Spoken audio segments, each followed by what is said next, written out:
오늘 이렇게 살펴볼 건 처음부터 기억 안 나죠? 가끔 떠문떠문 왔으면 뭔 말을 했는지 기억 안 날까요? 이제 벌써 지금 이게 이제 챕터 3인데 오늘 챕터 3 새롭게 들어가는 공간입니다. 지금까지 우리는 이제 또 있으면 또 하면 복잡한데 토마스 아퀴나스를 통해서 처음에 어떻게 위와 아래를 나누는지를 보았습니다. 아래는 자연, 네이처, 위는 그레이스, 하나님의 영역이죠. 따라서 토마스 아퀴나스가 문을 연 게 뭐죠? 아래는 뭘로 이해할 수 있다? 자연, 네이처는 이성을 통하여 이해할 수 있다. 그래서 이 이성은 뭘다? 타락하지 않았다. 이성은 타락하지 않았다고 생각을 하니까 이 이성을 통해서 진리를 발견할 수 있다고 본 거예요. 그래서 그레이스는 위에 하나님을 이해하는 방식은 하나님의 계시라고 보았던 거죠. 여러분 한 가지 기억해야 될 게 있습니다. 제가 늘 오늘 이것만 좀 강조하고 갑시다. 토마스 아퀴나스는 카톨릭의 두 가지 이교성이 있습니다. 카톨릭은 기독교가 아닙니다. 엄밀한 의미에서 기독교가 아닙니다. 카톨릭은 이교성이 두 가지가 있어요. 하나는 종교적 이교성이 있어요. 소위 기독교라는 이름으로 이교화되어 있는 것들이 있습니다. 그중에 얘가 뭐죠? 성경보다 뭐가 중요하다? 교회가 중요하다. 성경보다 누가 중요하다? 교황이 중요하다. 성경보다 전통이 중요하다. 심지어 교회보다 성경보다 뭐가 중요하다? 교회가 결정 내리는 것이 훨씬 중요합니다. 따라서 교황이 한번 말하면 그것이 진리화되는 것이 1500년대 루터가 당시 활동할 때 교황의 무호성이 확립되어졌습니다. 그게 위조문서에서 처음으로 카톨릭이 아마 확증된 건 교황 무호설이죠. 두 번째 이교성은 아까 말했던 대로 교황 무호설입니다. 그 교황은 오류가 없다. 교황에 붙여진 이름이 약 10가지가 넘어요. 그 중에 대표적인 것이 뭐? The Father. 이게 아버지라는 건데, 심지어 리구에렌이나 신사도 운동을 하는 수많은 사람들이 카톨릭 교황을 만나면서 절하면서 그를 아바, The Holy Father라고 부릅니다. The Holy Father는 원래 누구에게만 사용한다? 하나님 아버지께만 사용한다. 예수 그리스도께서 두 가지 사역을 하셨죠. 첫 번째 사역이 뭐죠? 여러분 다 아시다시피 십자가에서 우리를 구원하시고 못 박혀 죽으시고 사흘 만에 살아나셨죠. 부활하셨죠. 그래서 우리를 구속하신 것이 첫 번째 사역. 근데 십자가에 요한복음 17장에 의하면 예수님께서 따로 하신 사역이 한 가지 더 있습니다. 그게 뭐죠? 하나님의 이름을 저희들에게 나타냈나이다. 아버지의 이름을 저희들에게 나타내었나이다. 그러면 아버지의 이름은 예수님 오시기 전까지 이름이 무엇이었죠? 하나님의 이름은 여호와였죠. 여호와라는 이름의 원래 뜻이 뭐라고? I am that I am. 그래서 한글로 번역할 때 그냥 여호와로 번역했으나 나는 나다예요. 나는 나다예요. 바꿔 말하면 이건 무엇을 말한다? 피조물의 언어로 하나님을 표현할 수 없다. 표현되는 순간 종교가 발생하는 거예요. 표현되는 순간 종교가 발생하는 거예요. 하나님은 인간의 언어로 표현할 수 없다. 두 번째, 하나님은 인간의 지식으로 파악할 수 없다. 그래서 하나님은 어떻게 알 수 있다? 오직 역사를 통하여 I am that I am. 내가 나라는 걸 입증할 때만 인간을 알 수 있다. 그래서 성경은 어떤 거라고요?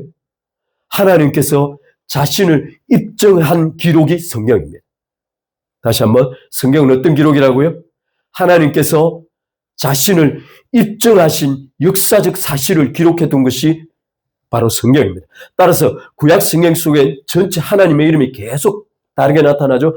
첫 번째, 여호와 이레, 여호와 자이레라고 하죠. 우리 찬양 많이 듣죠. 여호와 이레. 두 번째, 여호와 삼마, 여호와 니시, 여호와 라파. 이렇게 하면서 여호와 나는 나다 속에 뒤에 계속 뭐가 붙습니다. 왜냐하면 그게 역사 속에서 하나님께서 당신을 입증하신 사건들의 기록이 되는 거예요. 그런데 예수 그리스도께서 하나님을 어떤 이름으로 소개하셨다고요? 아버지라는 이름으로. 다시는 하나님께서 여호와의 이름으로 불리지 않습니다. 하나님의 최종적인 자기 계시는 아버지입니다. 따라서 예수 그리스도께서는 단 한 번 십자가에 못 박히셔서 죄에 돌아가시기 때 바로 그 순간 하나님을 딱 한 번 하나님이라고 보셨어요. 그때 뭐 엘레일리 나마 사막다니 하나님이여 어찌하여 나를 버리셨나이까. 딱 그 장면에서만 단 한 번 하나님을 하나님이라고. 나머지 모두가 다 190여 번을 복음서에서 아버지라고 불렀어요. 제 말이 아시죠? 이제부터 하나님의 이름은 뭐라고? 아버지이십니다. 근데 그 아버지라는 이름을 누구에게 붙이고 있다?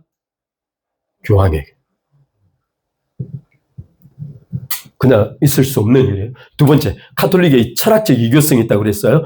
카톨릭은 초대 기독교가 지난번에 말씀드렸죠. 대처신학에서 바울이 죽고 유대인들 사도들이 죽으면서 어디로 넘어가죠? 이집트의 알렉산드리아로 넘어가죠. 알렉산드리아는 어떤 도시다? 알렉산더 대왕이 헬라 문화와 철학을 꽃피우기 위해서 천문학적 도전을 투자해서 헬라 문화 요새로 만든 곳이 알렉산드리아. 근데 기독교의 전체 사상적 뿌리의 틀이 알렉산드리아 헬라로 넘어간 거예요. 그러면서 뭐가 기독교를 세워 들어오기 시작하죠? 플라톤주의 철학이 세워 들어오기 시작합니다. 그래서 기독교 소위 교리를 무엇으로 체계화시켰다? 플라톤 철학으로 체계화시켰어요. 플라톤 철학의 가장 핵심적인 문제가 뭐죠? 미안해. 주여. 플라톤 철학의 가장 심각한 문제? 우리 상무기 롤 할 때 잘 모르지. 이제 플라톤 철학의 가장 핵심적인 문제는 따라해봅시다. 이분설. 이원론이죠. 이원론이죠. 하나는 하늘과 땅을 철저하게 구별하는 거예요. 하늘은 선하고 땅은 악하고, 하늘은 귀하고 땅은 더럽고, 하늘은 금으로 상징하고 땅은 버려버리고, 땅은 추하고 더럽다는 것이 플라톤 철학의 핵심입니다. 따라서 하나님의 나라는 땅에 속하면 됩니까? 안 됩니까? 안 됩니다.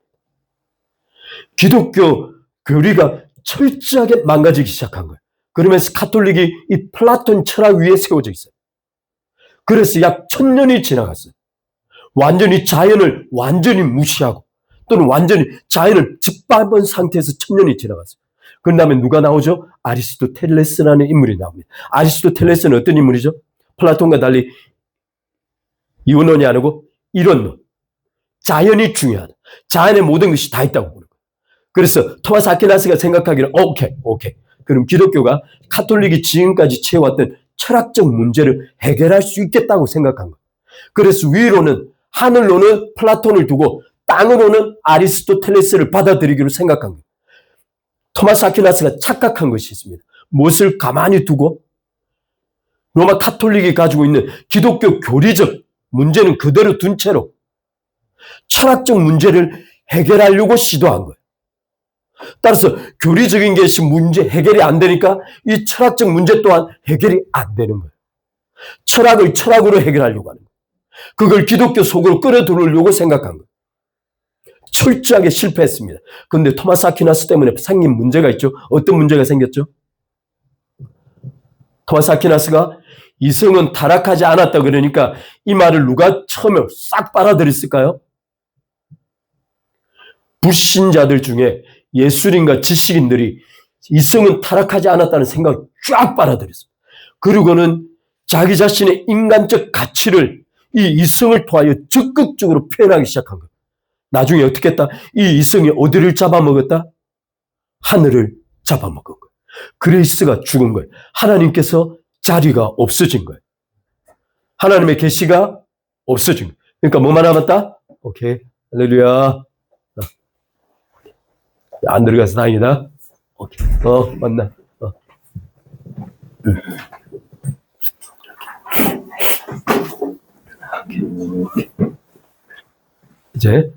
이제 여기까지 하면 이제 지난번에 했던 내용이 마치는 거예요. 어떻게 됐다? 위가 죽어버렸다. 그러니까 하나님께서 사라지니까 밑이 어떻게 됐을까? 밑이 왕이 될 줄 알았는데 하나님의 절대치가 사라지고 나니까 밑이 자살을 시작한 거예요. 밑이 자기 파괴를 시작한 거예요. 이유가 뭘까요? 여기 반드시 여러분 논리를 가지셔야 합니다. 절대성이 사라지면, 절대적 존재가 사라지면 절대적 진리가 없어지는 거예요. 절대적 진리가 없어지면 절대적 기준이 사라지죠? 그러면 도덕이 없어지는 거예요. 도덕이 없어지면 사회를 통제할 수 있는 규범 시스템이 망가지는 거예요. 그러면 누가 망가지죠? 인간이 망가집니다. 우리가 왜 공산주의를 철저하게 배격하고 철저하게 싫어하냐면 하나님을 흉내내고 있어요. 근데 이 하나님 자리에 누가 가는 거죠? 이 스탈린, 레닌주의의 시스템인데 가장 치명적인 게 스탈린, 레닌이 어떤 것을 만들었냐면 스스로 하나님이 되기로 결정하고 아버지 수령이라는 개념을 만드는 거예요. 따라서 스탈린, 레닌주의의 핵심은 한 인간, 한 당에게 절대적 지위를 부여하는 겁니다. 따라서 스스로 절대적이지 못한 존재에게 절대성을 부여했더니 자기의 절대성을 가지고 인간을 철저하게 죽인 거예요. 그래서 스탈린이 죽인 인구수만 하고도 약 2천만 내지 3천만 명을 학살했습니다. 어떤 이야기까지 있었냐면 심지어 스탈린이 페스티벌을 벌려, 축제를 벌려. 그리고 귀족들을 막 초청해. 귀족들이 초청해가지고 막 술이 취해가지고 막 이러다 스탈린이 제 아웃 바로 끌어내가지고 바로 총살시켰어요. 그래서 스탈린이 어떻게 죽었냐면 스탈린이 하도 그렇게 죽이니까 옆에 바로 가까이 있던 사람이 스탈린에게 지약을 먹여요. 그러고는 그 지약을 먹은 채로 안에 들어갔어요. 이 지약을 먹고 시간이 걸려서 죽는데 그리고 막 살려달라고 요청하는데 바깥에서 문을 잠근 거예요. 스탈린을 죽이려고. 그렇게 죽어간 사람이 2천 내지 3천만 명이 죽어갔어요. 중국 공산당 약 8,500만 명이 죽었다고. 그것은 왜 그러죠? 절대적이지 못한 자가 절대성을 갖게 되면 필연적으로 따라오는 건 바로 죽음이에요. 놀라운 사실은 이 거짓된 절대성에 가까우면 가까이 갈수록 학살은 더 심해집니다. 적그리스도는 어쩐 존재이냐면 단순히 사회주의 사상을 뛰어넘는 거예요. 그는 스스로 하나님이 되려야 한 마귀의 영을 그대로 이식받은 사람. 따라서 그는 스스로 하나님 자리에 가서 앉으려고 지성소에 들어가서 자신을 절대적인 존재화시키는 거예요. 그래서 그가 학살할 사람은 너무너무 많은 거예요. 엄청난 인구가 죽어갈 거예요. 따라서 비절대적인 요소가 절대화되면 필연적으로 모든 것이 죽어나갑니다. 기억하셔야 돼요. 그래서 레오나르도 다빈치가 고민한 거죠. 이 파괴되어지는 자연을 어떻게 살릴까? 어떻게 살려볼까? 여러분 기억하시죠? 왜 자연은 파괴됐죠? 하나님께서 사라졌으니까. 근데 레오나르도 다빈치는 종교인으로 가정했지만 그는 세속인이죠. 하나님을 차마 다시금 옹립할 수가 없었던 거죠. 그래서 뭘 옹립하고자 했다? 아리스토텔레스가 플라톤을 죽였으니 신플라톤을 갖다 엎은 거예요. 근데 여러분 한 가지 이야기죠. 하나님 사라진 자리에 무엇을 갖다 넣어도 우상숭배. 무엇을 갖다 얹어도 우상숭배. 토마스 아퀴나스 이후로 인문주의가 발생한 이후로 인간의 모든 철학은 우상숭배. 왜냐하면 바로 이 개념 때문에 하나님 자리를 대체하려고 인간의 철학은 그 자리에 무수한 것들을 가져놨어요. 오늘 그 하나님 자리를 대체한 또 다른 하나를 보고자 하는 거예요. 이과에서는 우리가 지난번 레슨 2, 챕터 2에서는 시온이 Can you understand? 오케이. 자, 이과에서는 우리가 제가 기억 안 나는데 다른 걸 보았죠? 오늘 상관은 과학이라는 걸 볼 거예요. 과학. 제가 좀 오늘 내용이 있으니까 좀 제가 지영아 보이나? 글자 크게 했다. 21호에다. 제가 좀 오늘 저는 이걸 보고 하겠습니다. 초기 근대 과학이 발생했습니다. 근데 이 과학은 어떤 근거로 과학이 시작되었을까요? 지난번에 말씀드린 대로 소위 초기 카톨릭 플라톤주의 하부에서는 자연이 어떤 취급을 받았죠? 악하다는 취급을 받았어요. 아예 과학이 발달할 수 없는 환경이었던 거예요. 근데 종교개혁이 발생하면서 하나님께서 천지를 창조하셨다는 개념이 새롭게 등장하면서 과학이 시작된 겁니다. 근데 이 과학조차도 소위 세속적 자연인에게 사용되면서 과학이 전혀 다른 양상을 띠는 거예요. 오늘 그걸 한번 살펴보고자 합니다. 자, 과학의 첫 번째, 물질의 근원에 대한 여러 설명들이 있습니다. 종교가 설명하고 있는 여러 설명들이 있으나 오늘 특별히 세속적으로는 두 가지만 살펴볼게요. 첫 번째는 신플라톤주의가 있는데 신플라톤주의는 이 창조가 아닌 유출이라고 설명합니다.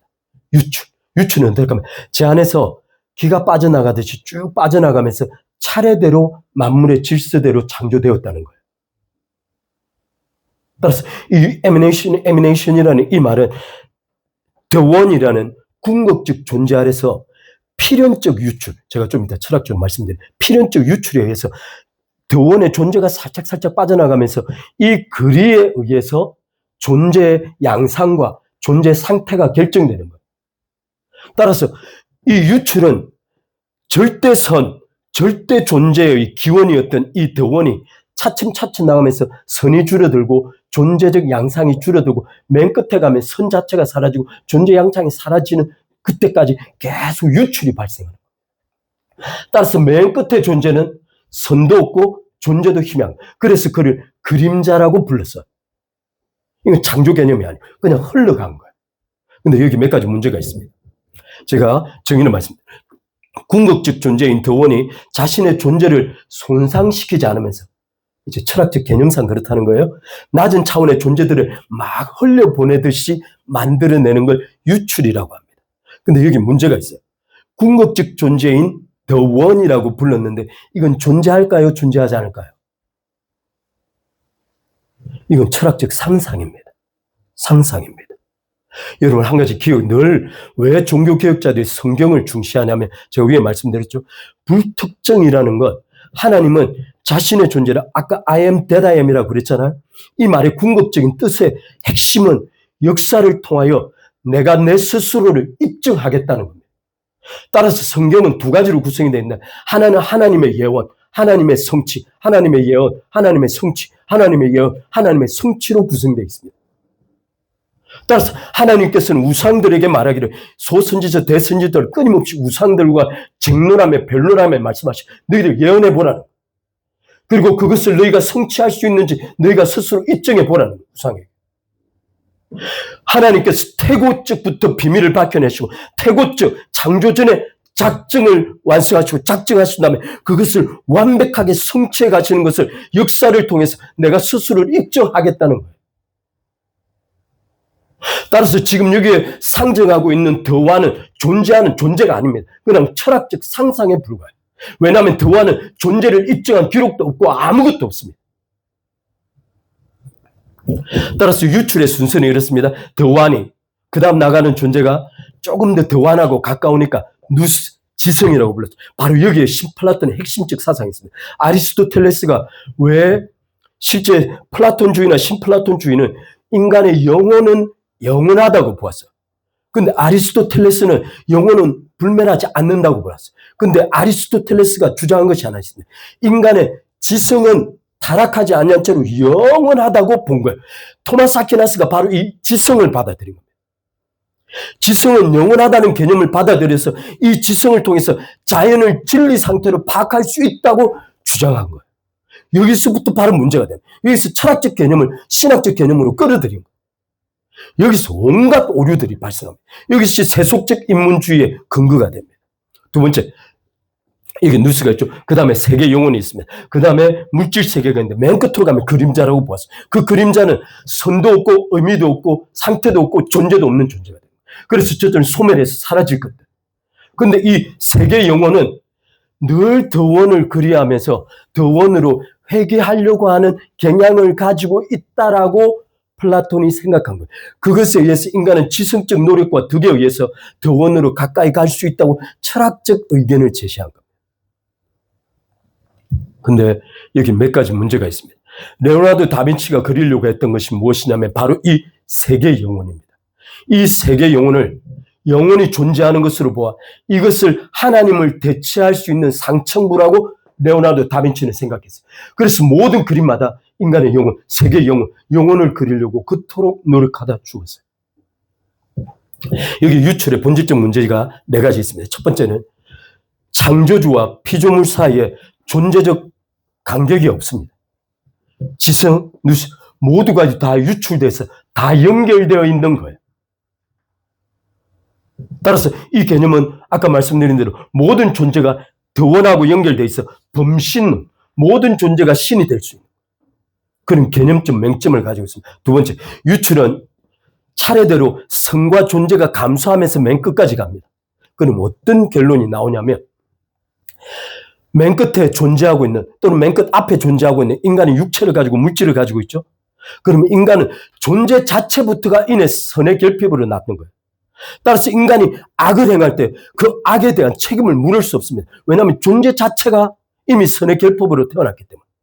제가 여긴 철학적 여러분 눈이 벌써 약간 희미해져서 제가 빨리 하겠습니다. 근데 하나님께서 뭐라고 말씀하시냐면 하나님께 이거 두 번째 문제를 제가 세 번째로 설명했는데 두 번째 문제 다시 보세요. 선의 존재 감소. 이거 어떤 말이냐면 두 번째 문제는 어떤 말이냐면 더 원에서 차례차례대로 나가면서 성과 존재가 감소하면서 존재가 생기잖아요. 그럼 어떤 문제가 발생하냐면 더 원 외에 모든 존재는 결함을 가지고 있습니다. 존재 자체가 이미 결함을 가진 상태. 따라서 성경은 이렇게 말합니다. 창세기 1장 31절에 하나님이 그 지으신 모든 것을 보시기에 심히 좋았더라. 그리고 또 2장 2절에 말하기를 그 지으신 일이 다음으로 일곱째 날에 안식하시니. 이 말의 핵심이 무엇이냐면 하나님께서는 피조물을 창조하시되 그 창조물을 보시고 심히 좋았더라고요. 바로 창조물 그 자체로 완벽하게 창조됐다는 뜻이에요. 따라서 하나님께서 창조하신 피조물 그 어떤 것도 결함을 가졌다고 볼 수 없다는 거예요. 심지어 인간의 타락 가능성조차도 완벽한 거예요. 타락할 수 있기에 그 자체로 완벽한 겁니다. 하나님께서 그렇게 계획하셨기 때문에. 따라서 하나님의 안식이 주는 안식의 본질적 개념은 하나님의 뜻하신 대로 완벽하게 구현돼서 더 이상 손댈 곳이 없다는 뜻이에요. 따라서 인간은 하나님의 창조에 기여할 수 없어요. 이 말씀을 예수 그리스도께서 그대로 하셨죠. 다 이루었다고. 따라서 하나님의 창조와 구속에는 인간이 기여할 수 있는 여지가 전혀 존재치 않습니다. 무슨 말이 아시죠? 네 번째, 여기 신플라톤주의의 유출은 필연적 유출이라고 해놨어요. 왜냐하면 이 왜 철학적 개념을 이렇게 끌어갔냐면 우리는 이미 존재하고 있기 때문이에요. 따라서 이 개념의 가장 심각한 문제는 지금 이미 존재하고 있는 만물을 왜 존재하는지 설명하려다 보니 필연적 유출로밖에 설명할 수 없는 거예요. 바꿔 말하면 여기에 몇 가지 문제가 있어요. 더 원이라는 존재가 자기가 의지적 결정에서 창조한 게 아니에요. 의지적 결정에서 유출한 게 아니에요. 두 번째, 시간적 시작도 존재치 않아. 자유의지의 선택도 존재하지 않아. 바꿔 말하면 더 원 자체가 비인격적인 존재라는 뜻이에요. 그런데 이 개념을 누가 받아들였냐? 바로 기독교예요. 이 개념을 받아들여서 카톨릭의 철학적 기반을 만들어낸 겁니다. 넘어갈게요. 두 번째, 물질의 근원을 설명하는 두 번째인데 이 두 번째 아마 프란시스 셰프가 이 두 번째를 끌어낸 건 의도적으로 끌어낸 건 장폴 사르트르라는 이게 소위 실존주의 철학자입니다. 그가 뭐라고 말했냐면 철학에 있어서 가장 어려운 질문이 하나 있다는 거예요. 그 어려운 질문은 뭐냐면 아무것도 존재치 않는 것이 아니라 뭔가가 존재하고 있는데 왜 존재하는지를 알 수가 없다는 거예요. 이 장폴 사르트는 정말 정직한 질문을 던지고 있는 거예요. 뭔가는 존재하고 있는데 나도 존재하는 것 같은데 얘가 왜 존재하고 있는지를 알 수가 없다는 거예요. 따라서 어떤 인간, 하나님께서 사라지고 나면 그 어떤 존재도 자신과 만물이 왜 존재하는지를 설명할 수 없다는 거예요. 지금부터 성경에 관한 이야기를. 성경은 물질의 근원에 대해서 어떻게 말씀하고, 우리는 그냥 단순히 창조라고 말하지만 차례대로 한번 살펴보겠습니다.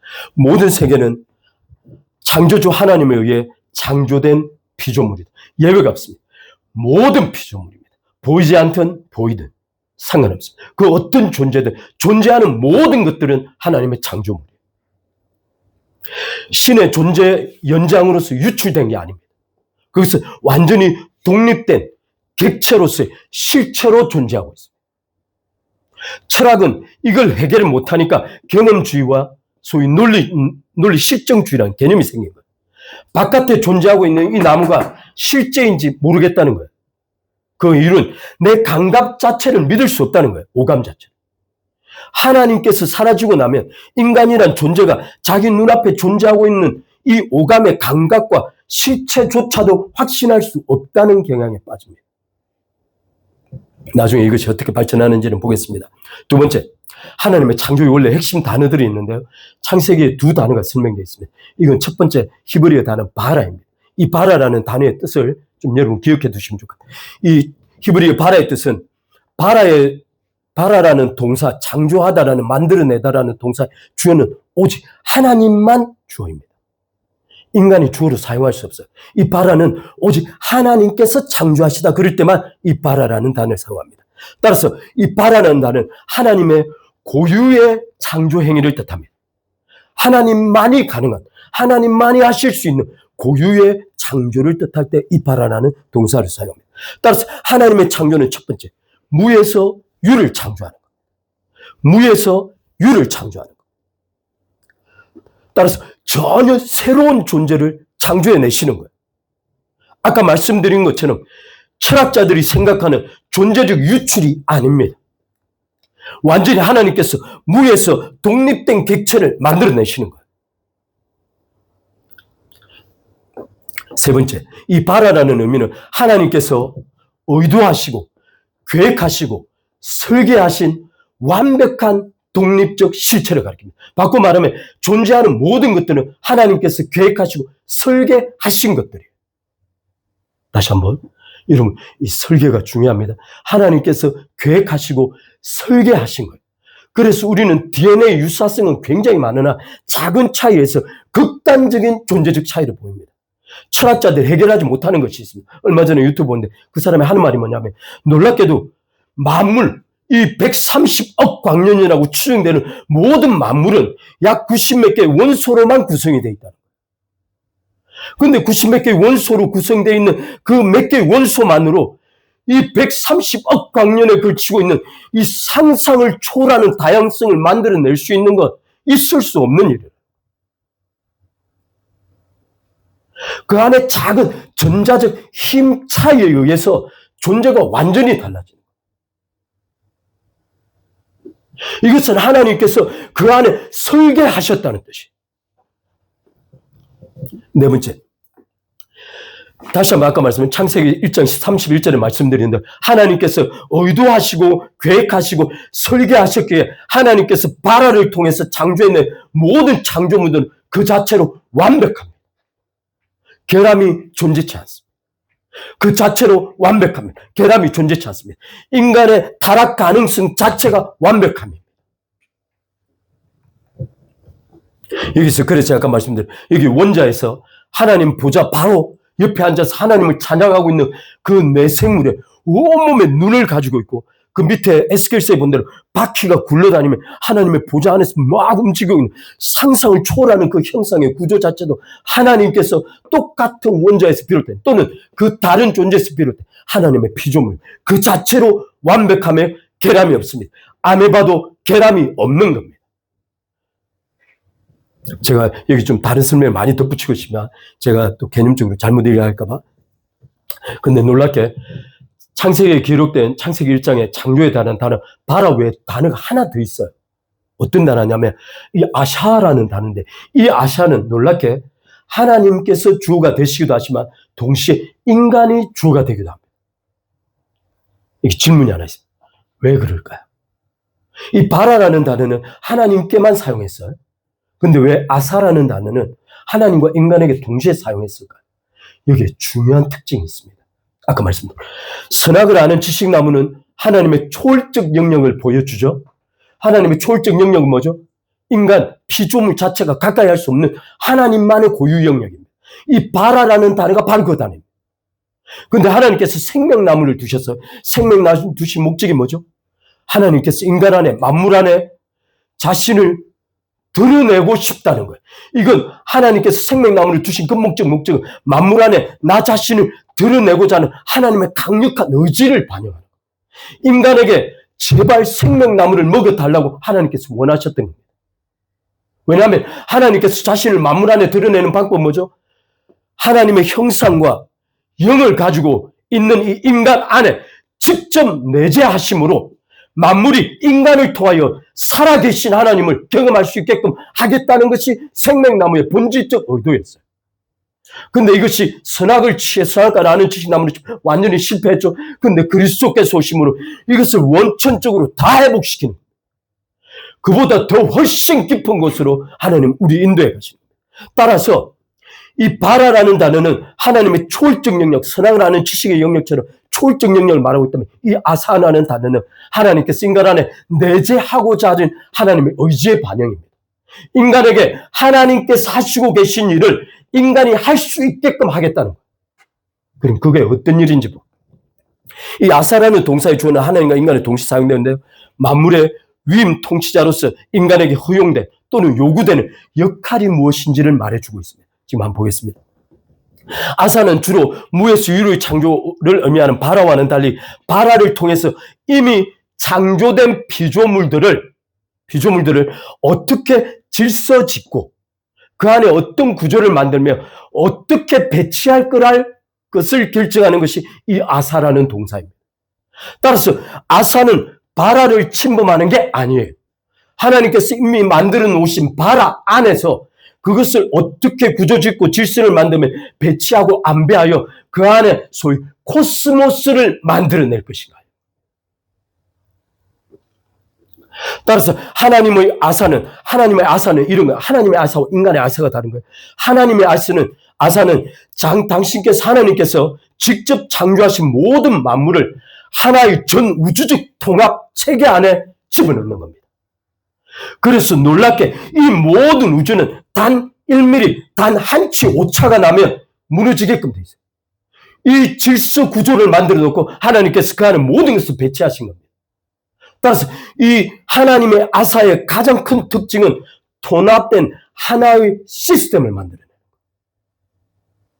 통합된 하나의 시스템을 만들어내는 거예요. 실제 지난번에 말씀드린 이 아인슈타인이 보았더니 아인슈타인이 신으로 섬겨야 한다고 생각했다. 그는 아인슈타인은 성경에 나타난 인격적 하나님을 버렸습니다. 그는 그 하나님을 비웃었어요. 자신 모든 우주를 또는 모든 만물을 해석했다고 생각했어요. 그래서 그가 생각했던 신은 우주 만물의 질서와 조화 자체가 신이라고 봤어요. 그런데 그 조화 자체 또는 아름다움 자체, 질서 자체를 누가 통합하신 거라고? 하나님께서 아사하신 거예요. 그런데 그는 그걸 보고 그 자체를 신으로 섬길 수 있으나 그 통합된 시스템을 만들어낸 하나님은 버린 거예요. 여기 제가 또 하나 있습니다. 여기 불합리성 양자역학이라는 건 제가 지난번에 고전역학이 확정성의 원리에 의해서 모든 것을 해석할 수 있다고 생각했는데 불과 약 10여 년 뒤에 양자역학이 발생한 거죠. 이 양자역학은 미시세계, 원자의 세계, 전자단위를 봤더니 도저히 확정할 수 없는 구조들이라는 거예요. 불확정성, 확률적으로만 존재하더라는 거예요. 이 불확정성의 핵심은 이겁니다. 불확정성, 이 소위 양자역학이 발견했던 이 미시세계의 극단적인 불확실성 위에 확정된 세계가 존재하고 있는 거예요. 바꿔 말하면 이 불확실성, 땅이 흔들리는 기반 위에 완전히 틀이 고정된 세계가 돌아가고 있는 거예요. 이것이 하나님께서 설계하신 거예요. 이것이 하나님께서 설계하신 구조입니다. 인간의 절대적인 자유 위에 하나님의 절대적인 작정이 움직이고 있는 거예요. 인간이 아무리 자유롭게 완벽한 절대적인 자유를 통해서 자기 실현하고 자기 뜻을 실천할지라도 하나님의 작정을 변화시킬 수 없습니다. 제가 네 번째, 인간의 아사는, 그럼 인간의 아사의 역할은 무엇인가? 그렇다면 하나님께서 통합적으로 만드신 이 시스템 내에서 질서를 가져가는 거예요. 또는 이 질서를 극대화시켜가는 거예요. 오늘 이 하나님께서 통합적으로 만드는 시스템을 하나님께서 만드신 아사를 파괴시키는 것들이 있습니다. 바로 이것이 동성애예요. 이것이 DNA 조작입니다.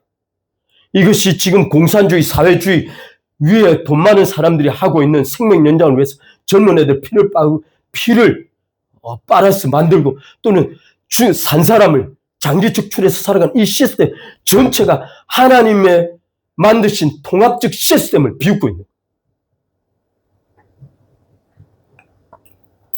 따라서 피조세계는 있으면 하나님의 존재적 반영이 아닙니다. 유출이 아니에요. 피조세계는 하나님과 완전히 분리되어진 독립된 개체로 움직입니다. 그 속에 하나님께서 질서와 아사를 통하여, 배치를 통하여 하나님의 능력과 성품이 보여지는 겁니다. 만물이 가지고 있는 미, 아름다움, 다양성, 그 웅장함, 그리고 그분의 인과율, 조화, 이런 모든 것들이 하나님의 성품과 하나님의 능력의 반영입니다. 따라서 기독교가 바라보고 있는 물질의 근원은 모든 인간의 철학적 개념과 완전히 다릅니다. 오늘 내용이 기니까 잠깐만요.